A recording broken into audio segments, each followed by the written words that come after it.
Richard goes on his date with Frida. Kyle makes a new acquaintance. And Priscilla gets the shock of her life. Let's talk about the Oval.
Hey, what's up, everybody, and welcome back to KRSTV. This is your boy, Kenny. Now, remember, subscribe to my channel, and click that bell so you get notifications every time I drop a video. Also, follow all the information I have in the description box as well as the comment section. Also, like this video, comment on this video, and share this video. Now, before I get started, let me send a special shout out to Metro Health DC. If you are in the DMV area and you're looking for quality health care, reach out to Metro Health DC today. The number is in the description box in the comment section, and there's also a form that you can fill out. Fill out the form, give us your information, and someone from the outreach team will be in touch with you. Also, let me send a special shout out to the GMHC crew, which is Gay Men's Health Collaborative. If you are in the DMV area and you're looking to get tested for HIV, reach out to us at the GMHC crew for a home testing kit. You can have the kit mailed to you, or you can call and make a same-day appointment and actually come to our location to pick one up. And if you're interested in PrEP, which is HIV prevention medication, reach out to the GMHC crew for that as well. Also, if you're a fan of your boy here at KRSTV and would like to become one of my Black Diamonds, subscribe to my Patreon today. Black Diamonds, because in darkness we still shine. For $5 a month, you get all of my YouTube content as well as videos that are specifically for the Black Diamonds, and some of those videos will be shared on YouTube to give people an idea of what the Black Diamonds is all about. Also, check out my YouTube partner, BK WorldTube, which is the Black Netflix. You get shows like this one, The Oval, as well as The Haves and the Have-Nots. So after you watch this review, click that link in my description box and comment section to check out BK WorldTube. Now, this is The Oval Season 2, Episode 9, and the name of this episode is Political Junkie. This was a really good episode, y'all, because a whole lot gets revealed, and definitely there was a shocker at the end. So let me not waste any time and let's just jump right in. First, I'm going to talk about Bobby and Max. They're still camped out in front of Donald and Lily's house, and they see Kyle with this body. And, of course, Bobby is ready to go in and fuck Kyle up. But Max is holding him back saying, no, it's not Lily. Because, he's being too neat. Kyle likes mess. So, it's definitely not her. And then, Max is asking Bobby, you willing to risk everything for her? And he's like, hell yeah, for her I will. And he says, I will kill that fuckboy if he lays a finger on her. So Bobby's ready to go in and do some damage.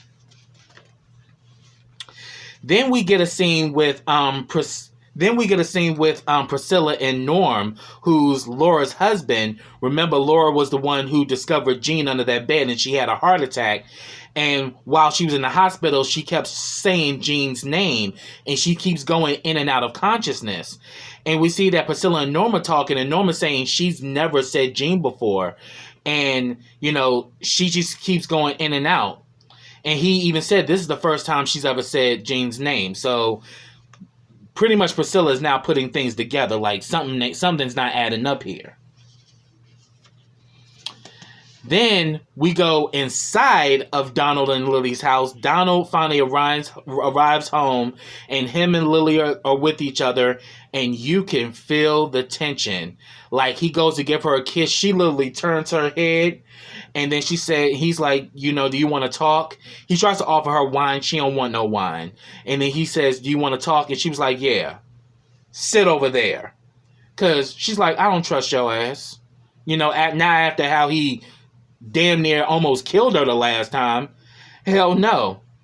And she says that, why me? Why me? Because clearly you're not attracted to me. And he's like, I am attracted to you. She's like, you're gay.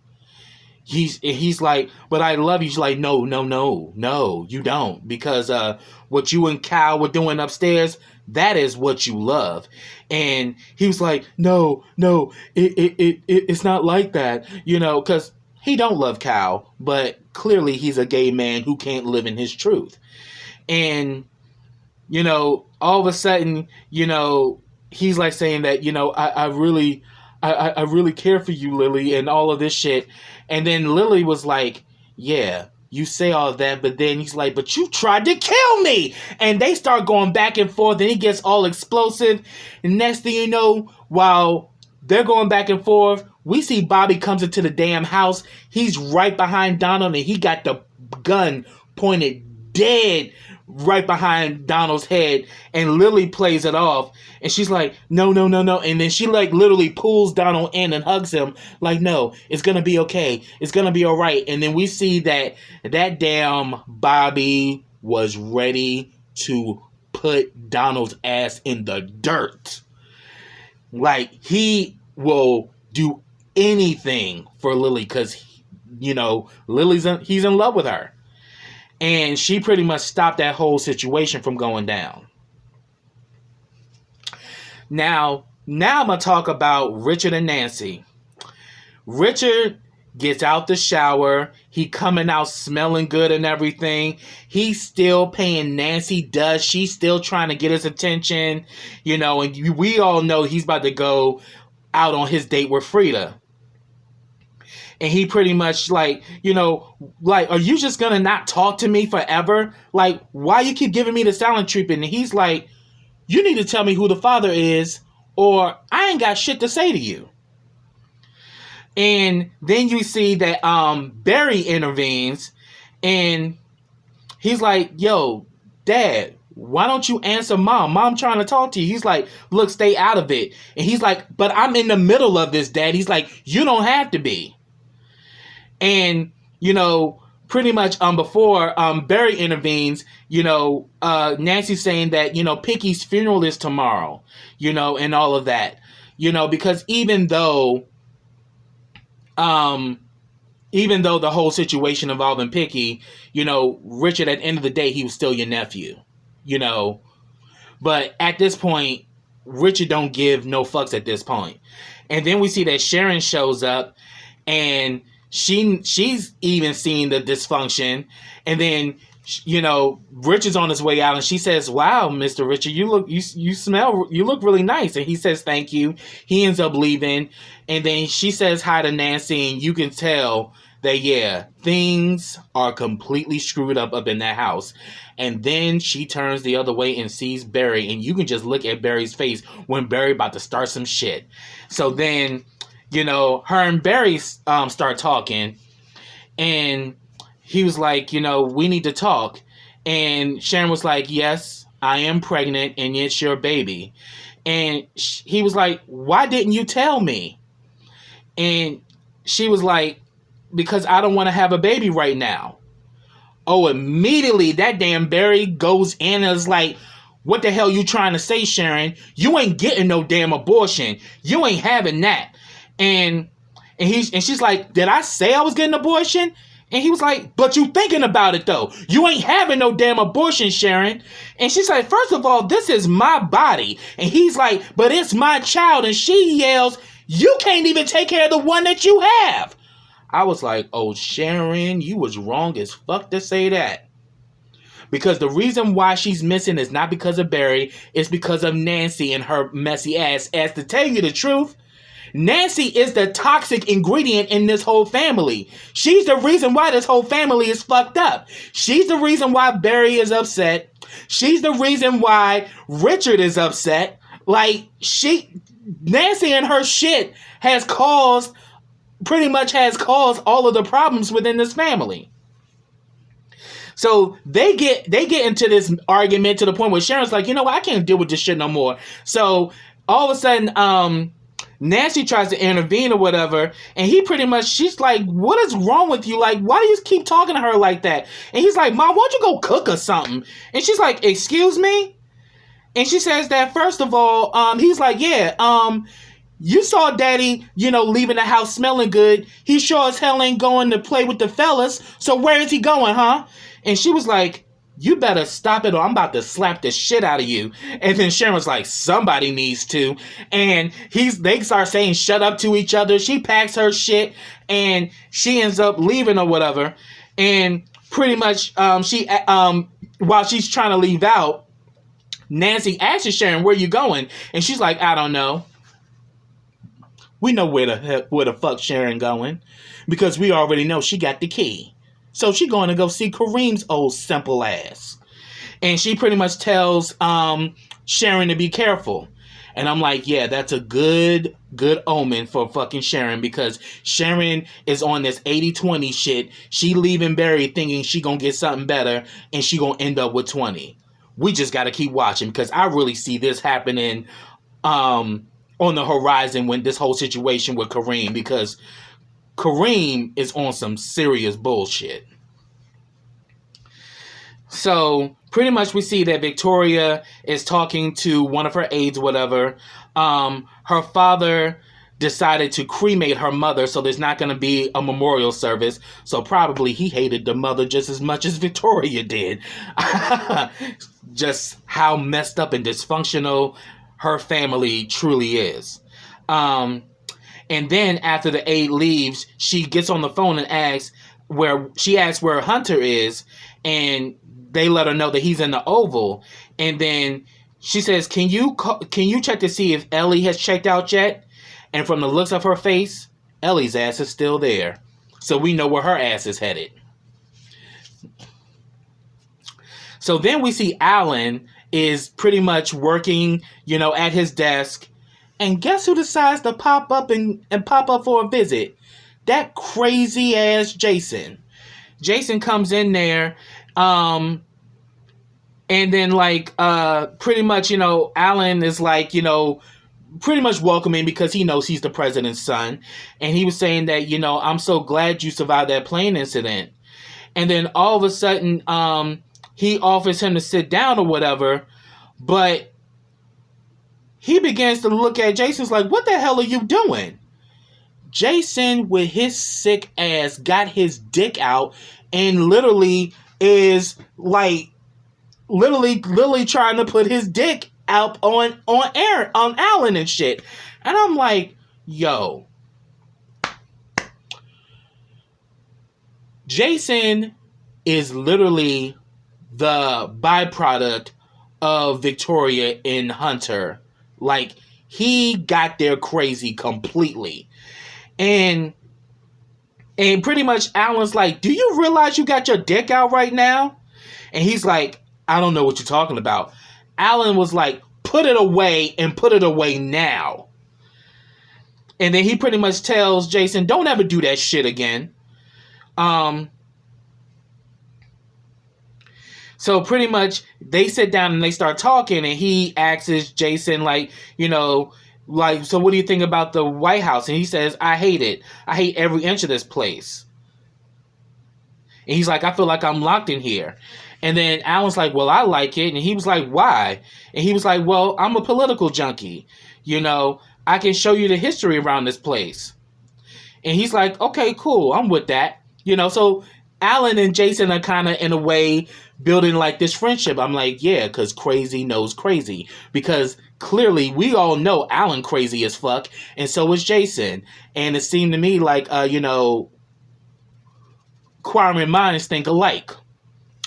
So he's like, cool, I'll come and I have no problem, showing you around.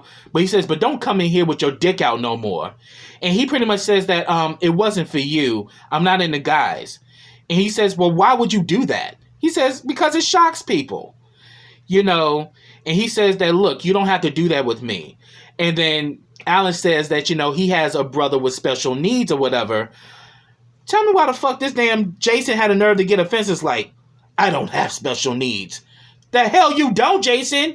You got 3 damn bodies on your fucking name, and you mean to tell me you not special needs? You don't take your crazy ass on, Jason. Psycho bitch. Anyway,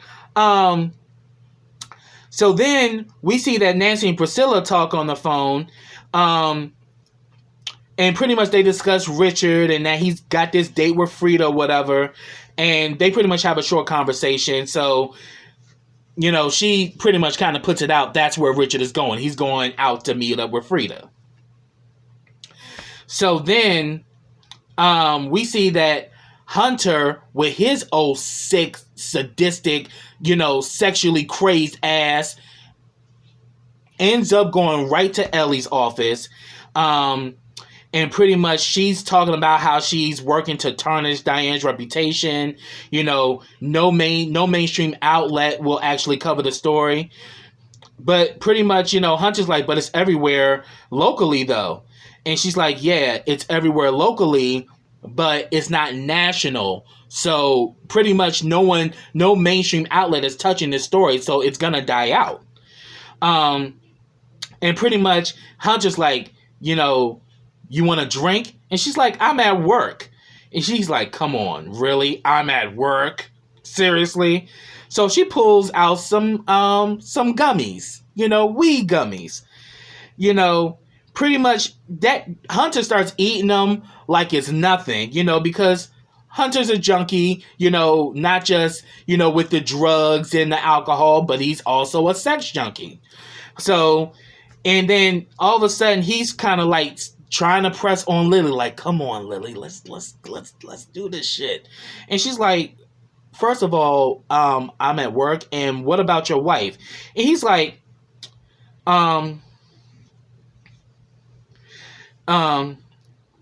and he's like, man, don't worry about my wife. I miss you. Come on. And it's like, Hunter, you are pathetic as shit. Like, you literally begging for the puss. Like, seriously.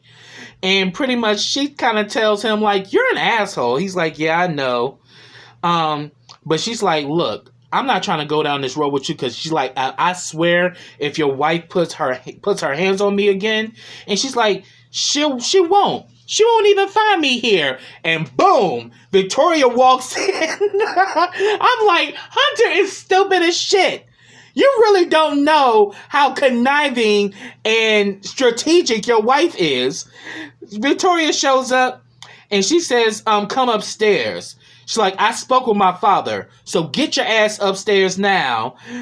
And then she's like, and then she starts fucking with Ellie, and she was like, little girl, do you want to die? Because he actually has an STD. And he's like, no, I don't. She's like, yeah. So if I were you, I would get that throat and that cannon of a vagina of yours checked. I was like, oh, Victoria, you evil bitch. I was laughing my ass off when she said that. But then she was like, but you guys can carry on. And she ends up leaving. And then, like, that damn Hunter's like, she is the worst. Yeah, and you not that far behind, Hunter, with your nasty ass. So then we see that Victoria goes to her room. And the next thing you know, she looks. And in the damn bathroom, Jason's ass is standing there. And she's like, what the hell are you doing in here? And all of a sudden, Jason is going in with his shit like, you really are not afraid of me? And she's like, no. And he's like, yes, you are. And you should be.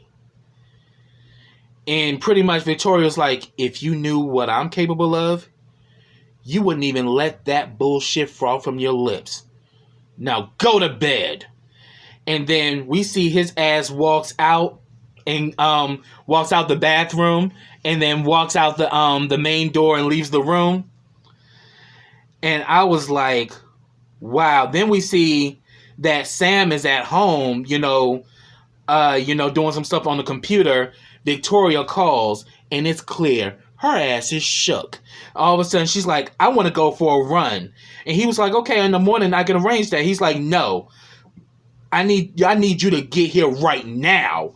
And he's like, I can't do that. It's late. And then she's like, I'll ask someone else. And he's like, they won't do it. They take their orders from me. And he's like, remember, I'm the lead guy now. So my job is to make sure you're safe and protected.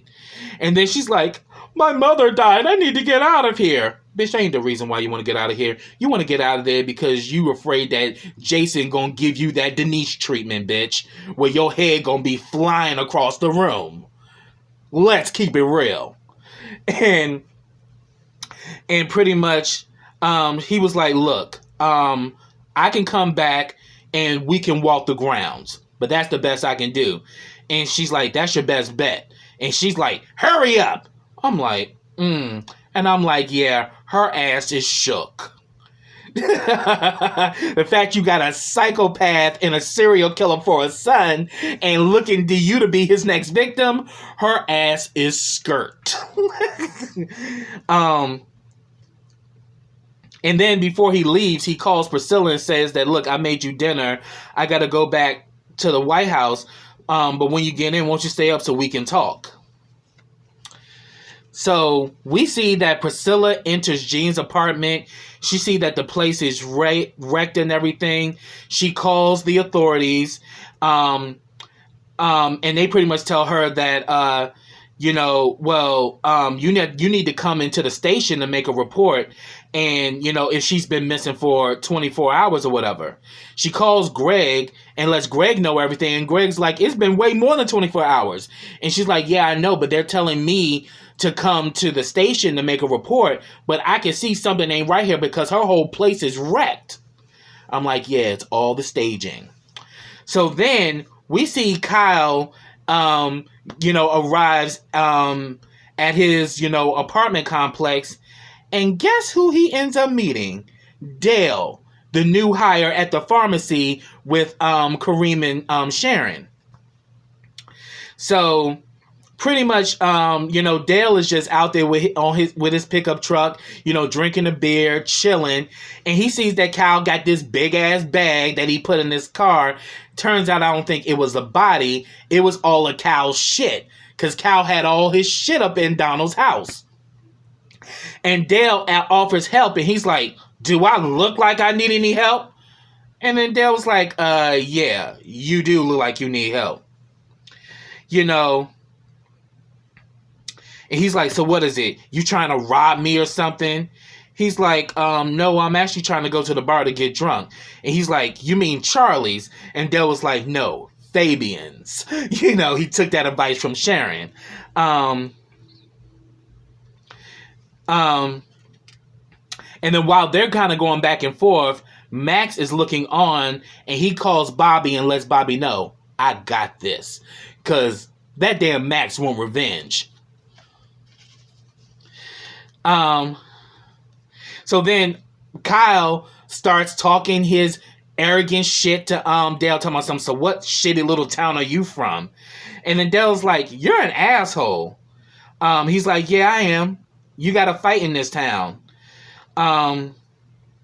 He's like, well, I'm about to go to the bar, so I ain't got time for you and your shit. And then, Kyle, obviously, because, Dale is definitely fine. And he's like, you know what? Why don't you come upstairs with me and, I can make you a drink. He's like, I don't want to go upstairs with you. You're an asshole. He's like, yeah, but I'm a cute one.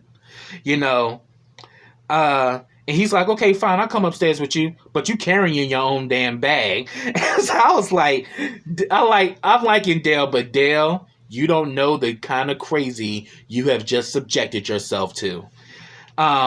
So then Max is pretty much on it or whatever. So as soon as they leave, Max goes into Kyle's car or whatever to look for some stuff.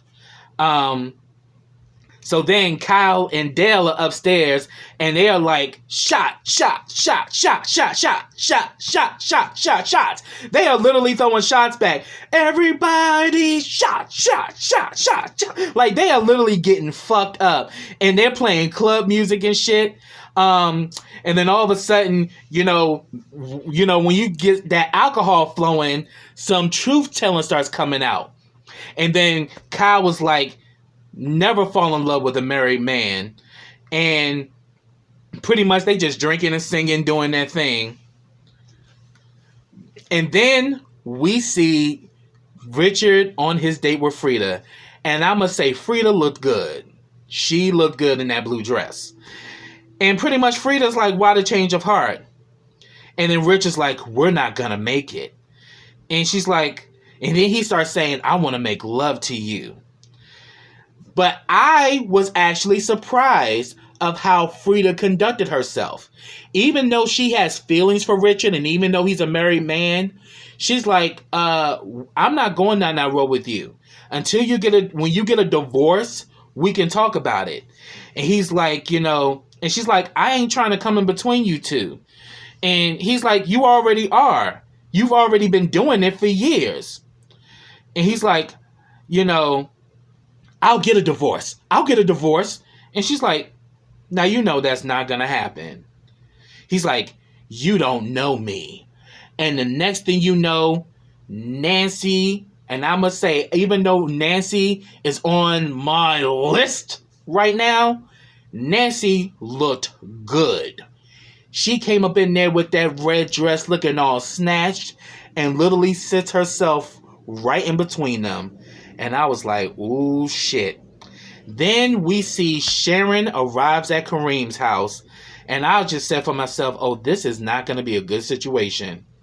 So he pretty much had ordered takeout, whatever. They pretty much start eating. And then she tells him to shut the TV off and take off his clothes.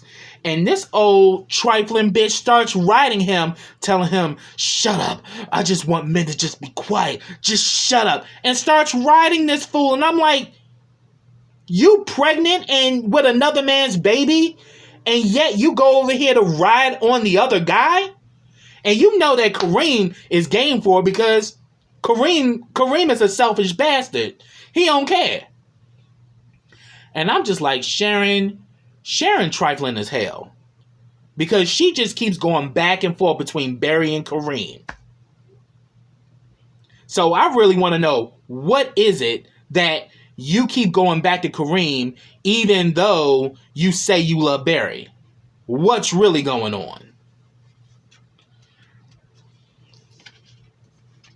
So then we see that Greg goes home to his apartment and he discovers Jean's dead body is in his bed. So literally they're trying to pin Jean's death on him. The boyfriend. He calls Priscilla and said that he discovered Jean in his bed and she's dead. And Priscilla tells him to get out of that apartment, get out right now. And she pretty much knows that, she works for the White House, so possibly she probably knows that her phone is tapped. But she's like, you need to get out of there right now. And all of a sudden the phone hangs up. So then we see, we go back to Kyle and Dale. They both are drunk. Dale decides to go out to have a cigarette. Kyle goes to the bathroom or whatever. And then all of a sudden, we see Matt sneak up behind Kyle. And he's like, guess who, bitch? And starts to beat the shit out of fucking Kyle. So I was like, oh, shit. And then the last scene, Priscilla shows up at Greg's apartment. She discovers Jean and Greg dead. So Greg got killed right after he was on that phone with her. The question is, who shot Greg? Because it wasn't Kyle, because Kyle is over there drunk as fuck with Dale. So who shot Greg? So who's also in on this cover-up, that Kyle has set up? Who's working with him? But, that was the end of the episode. So she not only discovers that Jean is dead, but she also discovered that Greg literally got killed right after talking to her on the phone. So that shit was crazy. So that's what I have, y'all. If I missed anything, get down in the comments and let me know your thoughts. So until next time, everybody, take care.